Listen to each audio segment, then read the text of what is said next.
мой сверлильный станок. Я про него уже видео делал. Там, если кому будет интересно, я тут делал для него дополнение. Вот эти вот светодиоды освещаются. Они, кстати, сейчас вот включена в розетку, светятся. Здесь вот выключатели, вот здесь вот добавил блок питания. Но это кому будет видео, я ссылку в конце оставлю. Берите, смотрите. Значит, в чем проблема? В общем, в один прекрасный момент я его включаю, нажимаю на кнопочку и выбивает свет. То есть свет все при включении выбивает свет. Сейчас вот покажу. Сейчас вот сеть включена, у нее светодиоды светятся. Вот я выключу сейчас. Это сами светодиоды.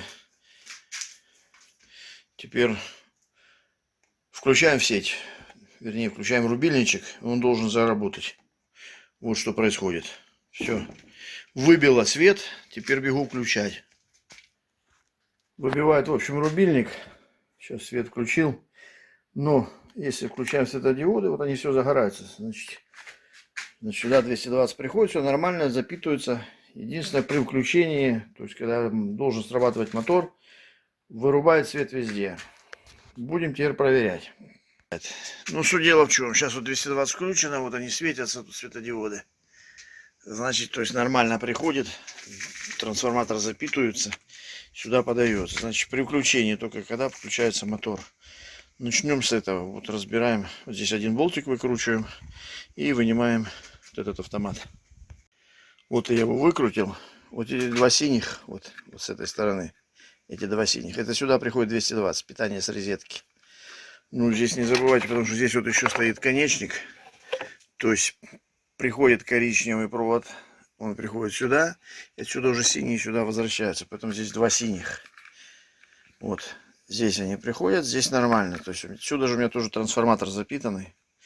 220 нормально. Значит, при включении выбивает. Не забудьте с розетки выключить перед тем, как будете смотреть. То есть крышечку закрываем. У нас должна быть цепь сюда замкнутая. Сейчас буду прозванивать вот здесь, на короткое. Вот у меня сопротивление показывает. Фактически короткое замыкание. Вот я их включил два. Теперь вопрос. Сейчас плохо контачит. Теперь вопрос. Либо этот выключатель, либо обмотка мотора. Потому что эти два провода, коричневый и синий, они уже идут прямо на мотор. Там еще конденсатор здесь стоит. Здесь сзади коробочка. Вот она. Туда на выключателе подписано. Вот инвход это. И вот это выход. Теперь надо посмотреть либо этот, либо мотор. Буду вынимать вот эти две клеммы и будем опять же звонить. Здесь и на проводах. Вот они, вытащил два провода. Теперь берем тестером, звоним на проводах и потом звоним на выключателе. Включаем на прозвонку и ставим на провода. Вот, на провод... Сейчас показываю 20 Ом. А теперь на выключателе.